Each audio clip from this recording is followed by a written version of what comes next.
For law enforcement, one of the most critical things is that they are able to get in to help people that actually need them. Today, adjunct instructor Marty Adcock is going to help us understand the breaching techniques that they use and give you some ideas about how to get out if you need to.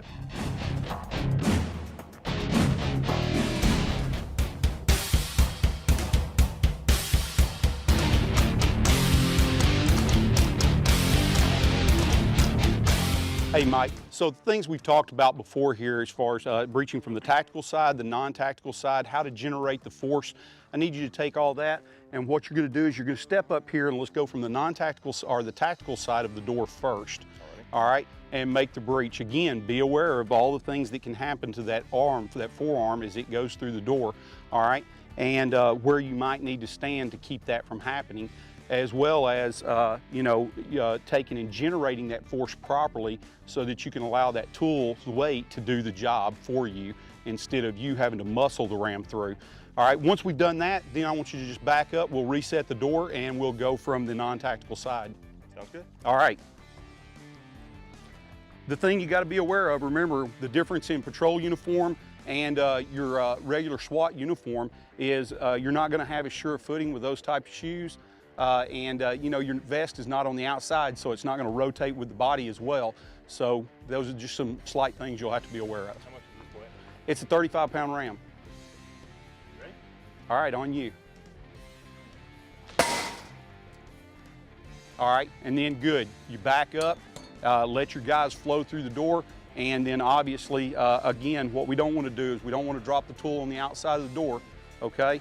We want to make sure that we keep that tool with us, all right? And that way, once the team's flowed through, we can take and drop that tool right there in the first room, all right? This way, the team doesn't have to come all the way back out of the house if we have a follow-on breach inside. We can come right back to that front door. We know that that's where the tool's placed each and every time. We can pick it up, flow on through the house, and use it anywhere we need to inside the house. Let's go ahead and we'll get the door reset, and then we'll do it from the non-tactical side. Good. With this in particular type of door, it uses a polymer type pin system. The different color pins being red, blue, and white. They represent different weights on the door. For say, it's just a throw itself for the doorknob, or it's a doorknob and a dead bolt, or maybe it's a doorknob with 2 dead bolts. And we can represent that with the different weights of each pin. This one here, what we're doing just in training, it's a 1-pin breach. We just want to get the motion down. That's the most important thing, how to use the ram and use your body as a part of the ram. All right.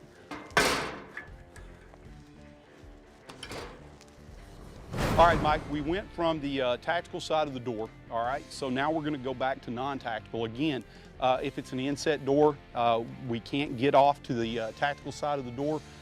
We'll have to stand in front of it. Again, the big thing to remember on this is making sure that we follow through with our legs and our hips. Turn that back foot, drive that ram through. This is not an upper body job. Ram just weighs too much for our upper body to do everything. We have to use those hips, just like a batter. All right, so go ahead, get that done. Again, remember, we're gonna hit it, step out of the way, let the team flow. Once the team flows through, then we can come into the room and down that ram, and we wanna down it in the same place each and every time. If we can do that, then the team always knows where that ram is and they can come back to it. Make sense? Sounds good. All right, go ahead. Good deal, out of the way, team's flowing. Now you can make your entry and in, down that ram. Good deal, good job. Being an armed citizen means having a gun with you all the time. Carrying a firearm every day requires a holster that is both concealable and comfortable. Whether you choose our Super Tuck Deluxe or Mini Tuck, you'll have the confidence that comes from being discreetly and comfortably armed, prepared to face unforeseen dangers. Crossbreed holsters are handmade in the USA, come with a lifetime warranty, and a 2-week try-it-free guarantee. Order your holster today at crossbreedholsters.com.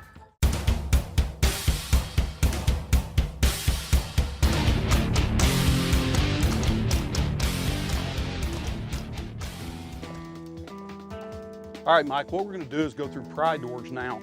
Really, a lot of similarities, a lot of differences.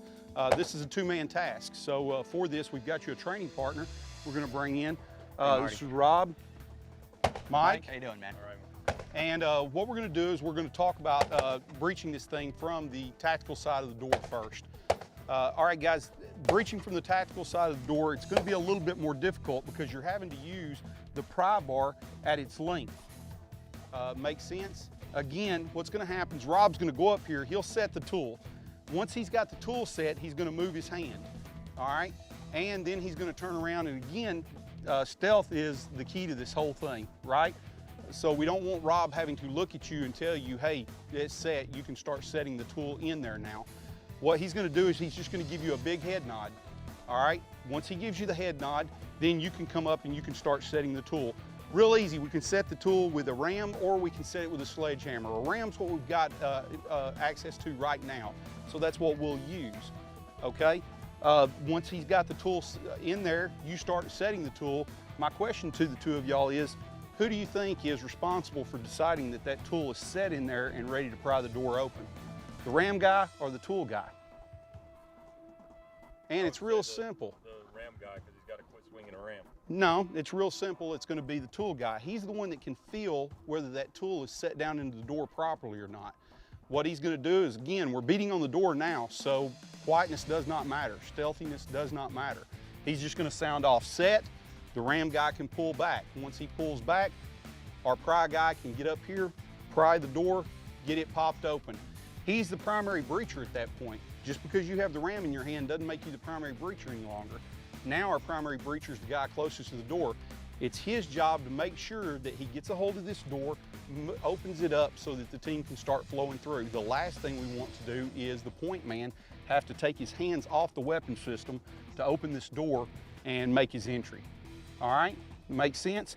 Again, can't just drop the ram and down the ram out here. Again, can't just drop the pry tool and down it out here. We need to get those tools inside in case we have follow-on breaches to do. Make sense, guys? Check. All right, let's get it done.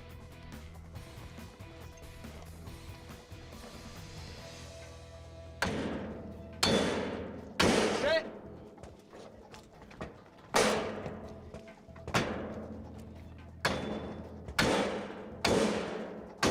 Set. There we go. Rob, get up there. We've got to get a hold of that door, get that door open. Team flows through. Now you guys can make your entry if the team's made their entry. Now you can down your tools, transition to a weapon system, and you're ready to help the rest of the team out in here. All right, good job, guys. Let's get the door reset. What we'll do is we'll set it up for the non-tactical side of the door. Now, in the case of the actual set, when Mike was hitting the hammer, it felt sturdy, felt good. At that point, obviously I didn't have it set deep enough and I ripped out some of this wood, actually maybe the door jamb, whatever it was. Is there a command that goes with that reset to call him back up? Or obviously I did it, he jumped in? Yeah, that's fine, and you just called it. I mean, it can be whatever code words you want. What our team's gonna use is reset. All right, he's still got the ram in his hand. You just get right back up there, reset, reset. The element of surprise is over with now. We can start giving voice commands. He gets back in there, and again, it's a reason that he does not immediately down the tool once you call it set the initial time. He gets up there, he resets the tool for you, and you get in there and you pry it. Another point I just want to make real quick with you is what we want to do is we don't want to use that upper body strength and upper body strength alone to pry this door. Sometimes that is not going to defeat these doors. If we've got a throw, we got maybe a deadbolt or two deadbolts. We have to use our entire body. So what I'd like to see guys do is they get the tool in here. Once they call it set, what I'd like to see them do is reach out here, use as much leverage of this tool as possibly can, and then we're going to take this thing and we're going to do it just like we were doing the ram, but in reverse. We're going to pivot on this inside foot, and we're going to take this back foot and we're going to bring it around and pop it. All right? Now, being a training door, it's not really completely realistic. I understand that. Sometimes the tool will hang up in there, but we still have to go through the motions of this initial guy right up here with the pry tool in his hand. Once that door goes, reaching over, getting that door open to allow this team to roll through. All right? We don't want to have shooters taking their hands off of weapon systems to make that entry. All right? really good job. Let's get this thing reset, and what we'll do is we'll do it from the non-tactical side of the door, guys. All right, guys, not a lot of difference from what we did last time here, okay? The thing is, again, Rob, you're gonna come up here, you're gonna get the tool set in there, you're gonna slide your hand back and out of the way, all right? That's a huge thing. Numerous guys have had their hands injured by, you know, not getting that hand back out of the way, going ahead and giving their breacher the nod, or giving their breacher the nod a little early before they get it moved back out of the way, or this guy just not paying attention and starts setting that tool. All right, we have to pay attention to what's going on up here. We don't need anybody injured before we make the entry. We want to get that entry made injury-free and get in there and handle up our business. So we'll go up here, you'll set that tool in there again, slide your hand out of the way, big nod, let him know you're ready. Again, we're stealth mode right up until the point we have to not be. All right, we're gonna set that tool. He's gonna sound it off again. Set, and again, back up out of the way, breach it, get that door open, make sure that team can flow through. All right, let's do it, guys. Set! There you go. Doors open good, team's ready to roll, flow in, down your tools, transition to a weapon system, and now we're ready to fight. All right, good job. Let's reset the door. Perfect. That went much smoother. Now, Marty, you've been teaching breaching for a long time. I know you work with the Alert facility, you work with T's, you work with a lot of other organizations and agencies to make sure that their guys can get into places as quickly as possible. Not a real big glory spot on the SWAT team, not something a lot of people think about. How important is breaching really, though? When we talk about breaching, one of my big things is it's been a completely overlooked aspect of tactical operations, both in the military and law enforcement for years. The way many teams used to pick their breacher was the biggest guy that they could get, hand him a ram and say good luck. We learned a lot from the 80s and the 90s with narcotics teams, busting into houses, ramming doors, ramming windows, all that good stuff. And it's really, breaching has come down to a scientific aspect of things. And picking a breacher is really no different than picking a sniper or anybody else for position in the team. He's got to be a guy that can analyze the breach point, make the proper decisions, and attack that breach point at its weakest point. That's very, very important, because without this entry being made, without a hole being made in the wall, in the door, in a window, we don't have an operation. Now we're standing off back out here and we're trying to call a bad guy out. If it's a hostage rescue situation, that's going to be a no-wano. We're not getting in that door. We're not doing the things that we need to do, which are inside that house, saving lives. Now, I know that you're an expert in explosive breaching and thermal breaching. Today we're dealing with mechanical breaching. And for our viewers at home, I know you've got some ideas about things they might need to take into consideration if they're trapped inside of somewhere. Maybe a house is on fire, maybe an active shooter situation, and they've got to get out. Some things they're going to think about, and I think we're going to look at some windows later on in the show. Stay tuned to SWAT Magazine TV.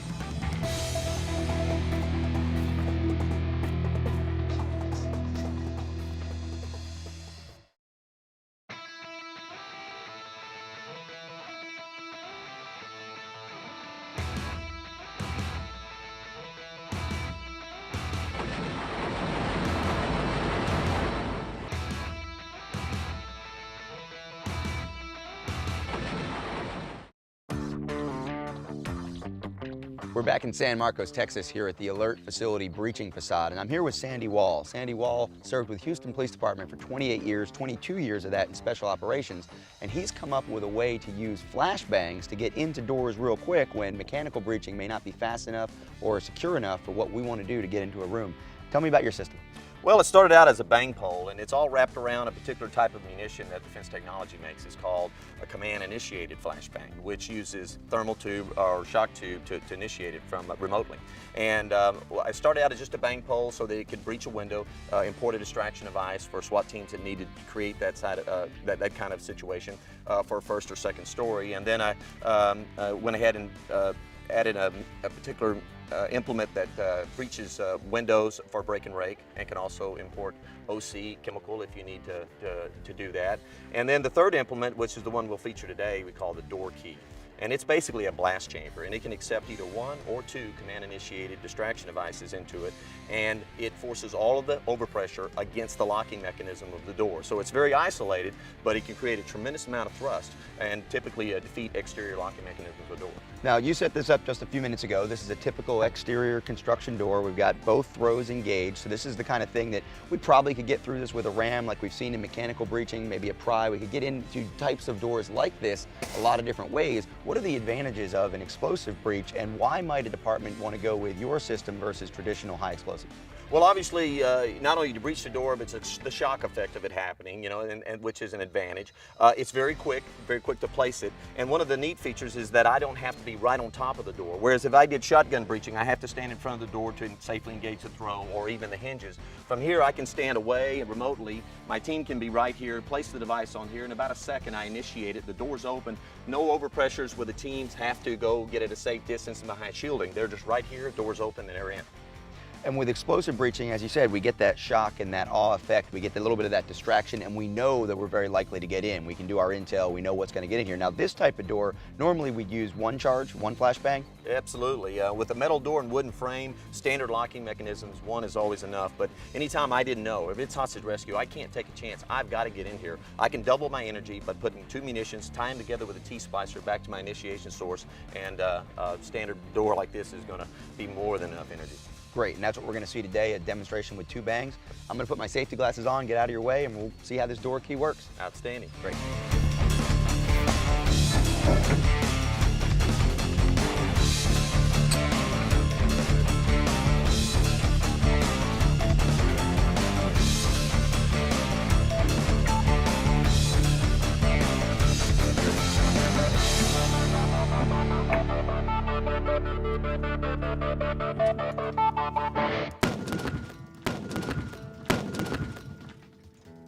Really impressive.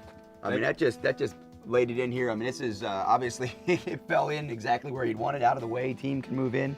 May not be that pretty all the time, I imagine, but no, and everything's relative to the construction of the door, whether it's a particle board door or a wood veneer, a solid wood door, a solid metal door, fire door filled with chalk, so everything, and then the locking devices with whatever resistance it's having to meet over here, how much energy that door had to absorb in order to defeat that locking device. So it gets into more complicated than I understand, but yeah, this is very similar to what we see with this type of breach. well, this is great. I mean, obviously it defeated the mechanism which holds the door to the wall. The throws and the lock is still intact here. That doesn't matter once that wood split out. And of course, we lost some of the wood here on the back side as well, which is what allowed the door to just sit here and the team can make entry. Really impressive. Well, Sandy, I certainly appreciate your years of service with police work. I appreciate everything you do with Safariland, continuing the training, making people safe, and obviously you've got a product here that's going to help guys do the job that they need to do. Thanks a lot for being on the show. My pleasure.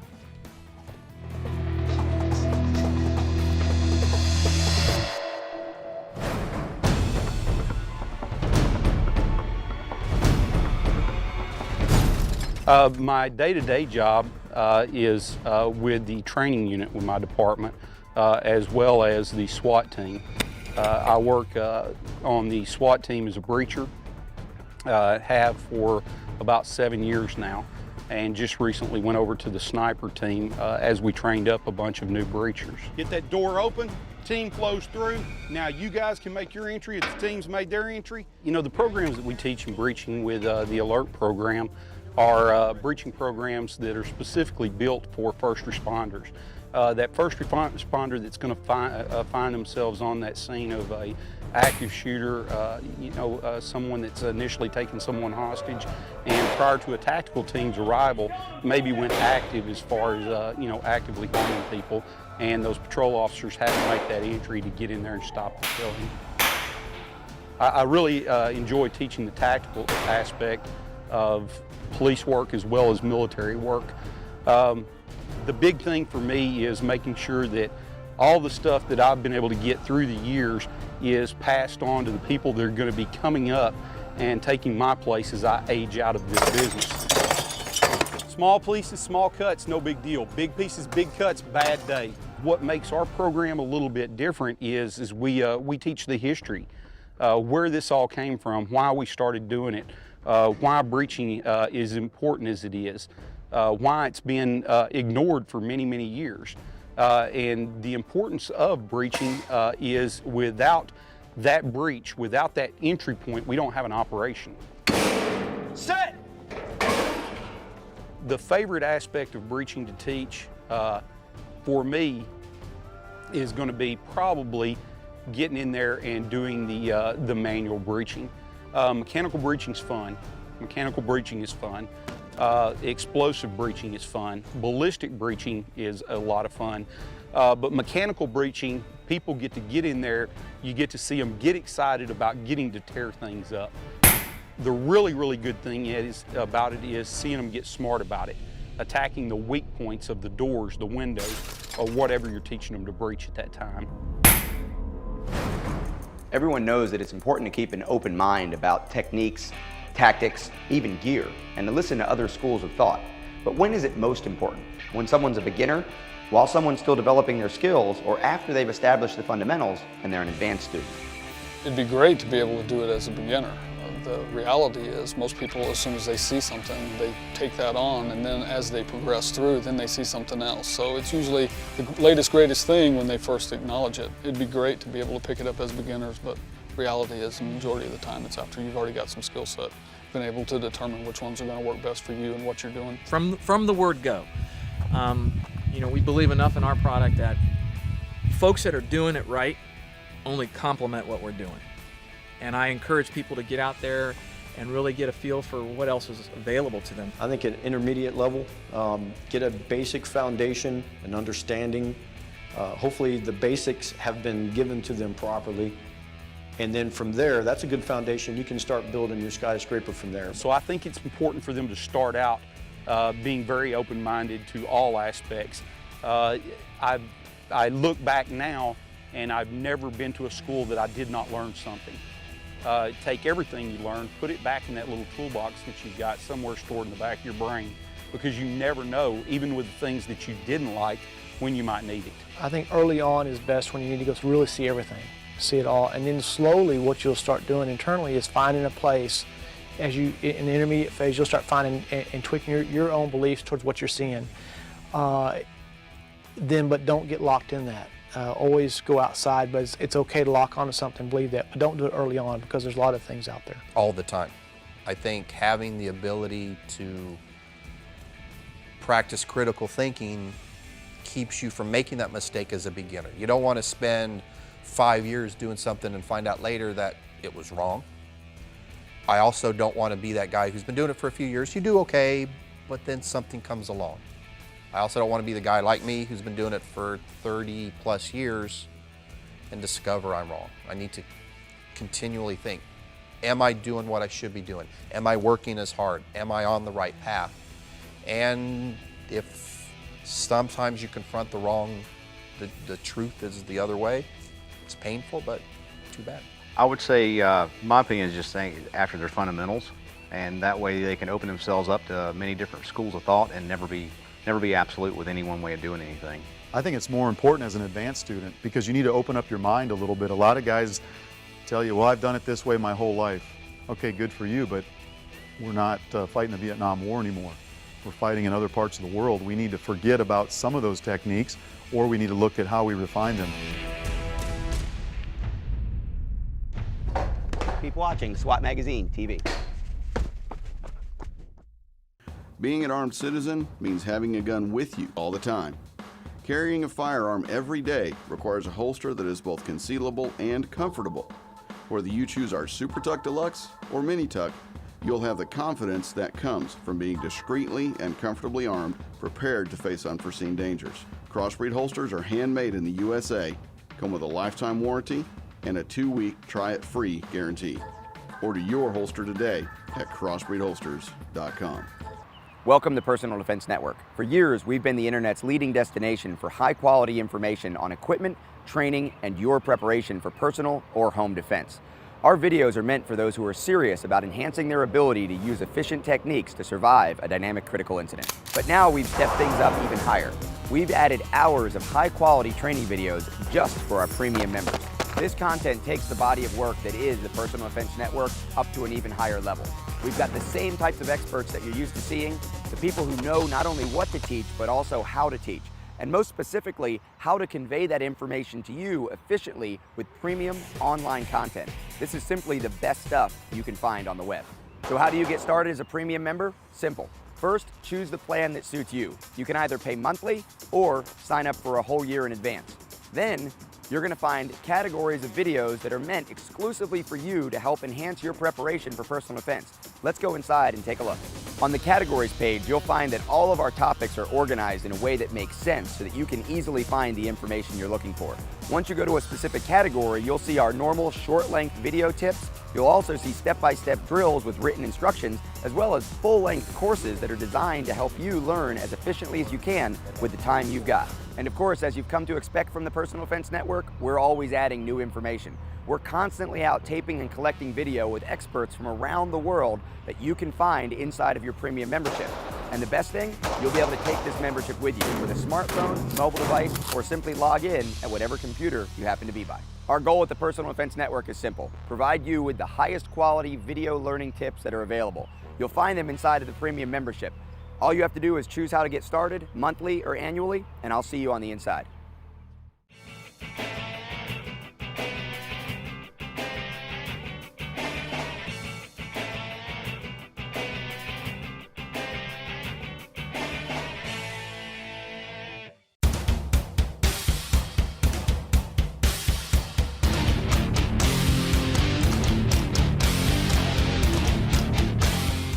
All right, Marty, I know you spend most of your time teaching military and law enforcement guys how to get into buildings, but right now I know our viewers at home and certainly Carly here in the classroom learning area would love to hear what you have to say about getting out, why, how, and maybe even when you're going to need to do this.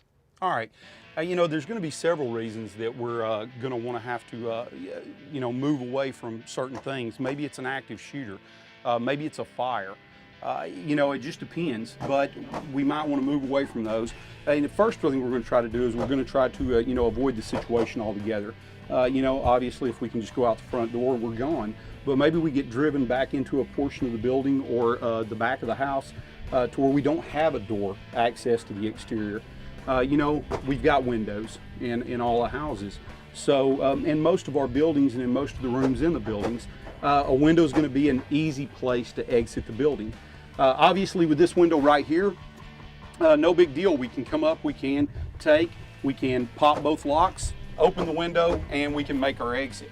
You know, ideally what we probably try to do is, if it's an active shooter situation, go up, get something in front of that door, barricade it up a little bit, so that it gives us time to come over here, work the window, and make our way out. Again, we want to do this without getting injured, because once we're out, we've got to, again, continue to avoid by moving away from the affected area. Make sense? All right, the problem we're going to run into, however, is a lot of the windows, especially in commercial buildings, you can't open them, okay? So we're going to have to make that opening ourselves, and there's a few things that we have to do in the process of doing that. One of the things is protect yourself. Again, we gave you gloves today because you know, we can do it here in the training environment. But if we're not in the training environment, some of the things we might want to do is maybe pick up a shirt or a jacket and wrap our hands up. Once we start breaking glass, we're going to cut ourselves up. That's just the way it is. In the home, these are some of the things that we'd have available. Baseball bat, we can take it, we can break the window out. And again, when we break that window out, once we've broken it, big hanging pieces of glass, we want to get those down. Once we've got those down, then we want to get down on the bottom side where we could get cut up, and we're going to want to rake that glass out of there a little bit, because now we're going to have to climb over that. And again, we want to get out uninjured. Make sense? All right, but not very often do we have baseball bats or whatever in a commercial building environment, but a lot of times we have chairs. Again, we can wrap our hands up a little bit into a jacket, whatever, and then we can pick the chair up and we can go out the window with a chair. The thing about this window is small, single pane, pretty easy to break out, but still we don't want to hit it right in the center of the window because that's where the window has the most ability to absorb shock. It flexes quite a bit.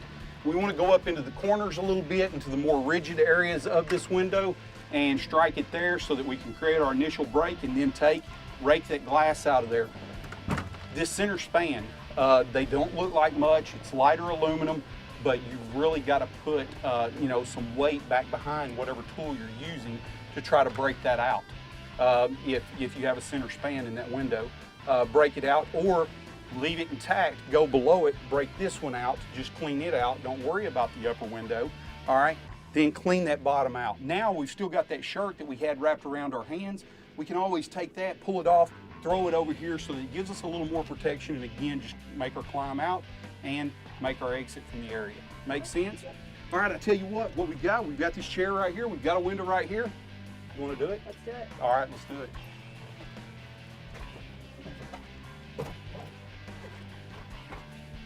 All right, with a smaller chair like that, I maybe turn it over a little bit and grab it by the back side.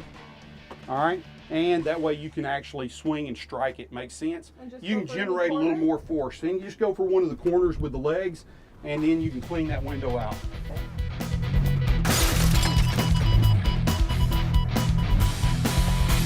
All right, Carly, good. We got the window broke out initially, okay, but now we've got the big shards. We've got to get them out of there and get them out of the way so that we can climb out. So let's just take the chair, poke those pieces of glass, knock them out if you want. All right, that's fine. Keep knocking them out. Now put something behind it. Get a little something behind that chair. Knock them out a little bit. There you go. Big shards, gotta go. They gotta go.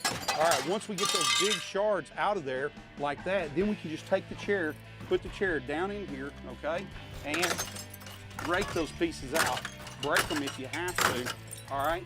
Same thing with right up here on the top. Small pieces, small cuts, no big deal. Big pieces, big cuts, bad day, all right? Break that thing in there like you mean it. You're angry at somebody, you're trying to get away from something, all right? It's gotta go, all of it's gotta go. All right, like I was showing you earlier, get that chair down in there, put some weight on it, and rake that thing across the bottom. There you go, good deal, good deal. Same thing down that side right there with those big pieces, it's gotta go. All right, good.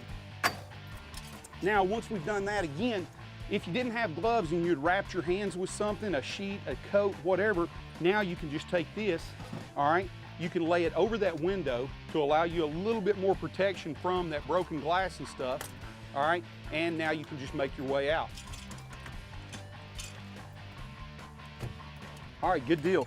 Hey, you know, one of the big things is, I mean, you did a real good job, but some of the things you have to be aware of, especially these big pieces of glass, like we talked about, you need to make sure you get them all out of here. These things falling, striking you in the back, large cuts, large wounds, bleed a lot because they cut them pretty clean. You can feel it's got a pretty good bit of weight to it, so just it falling could cause you some serious injury. Really good job. Really good stuff. Important information. I think a lot of people don't think about the fact that a lot of times talk about active shooter situation, barricade the door, keep them, deny them from access to where you are, but people don't think about getting out. What do you think are the top 3 things people should think about in their own home when they start thinking about preparation for worst case scenarios, having to get out of a room through an exit they didn't plan on using? You know, some of the things that people are going to have to think about is where are they going to get out at? Where is that exit point? Once they've got that exit point, who am I taking with me and how quickly can I gather those people up? Maybe that exit point's in another room so that you can move to those people, make that exit point there and take them out. And the third big thing is going to be where am I going and who am I going to call? Where can I get to make a phone call to get somebody here to help me, be it a fire or be it an intruder into your home or an active shooter into a business? Where am I going to? What plan have we made? Because we need to have some kind of plan. And it doesn't have to be written down, but we need to have went through it in our mind numerous times over and over again, and maybe have rehearsed it with our family so they'll know what to do as well. So really, breaching fits into the middle of kind of our standard fire drill response. Who are we going to go, where are we going to go, and what are we going to do once we get there, that rally point. The thing is, it reminds me a lot of shooting. You know, the shooting is one thing, but if you don't have the presentation from the holster and you aren't thinking about the aftermath of having to use that firearm to defend yourself, you're not really ready. Breaching is an important piece of the puzzle, but it is part of a larger puzzle. I really appreciate your work, Marty. Appreciate you sharing it with us, both from the law enforcement perspective and from the civilian perspective. Thank you for watching SWAT Magazine TV.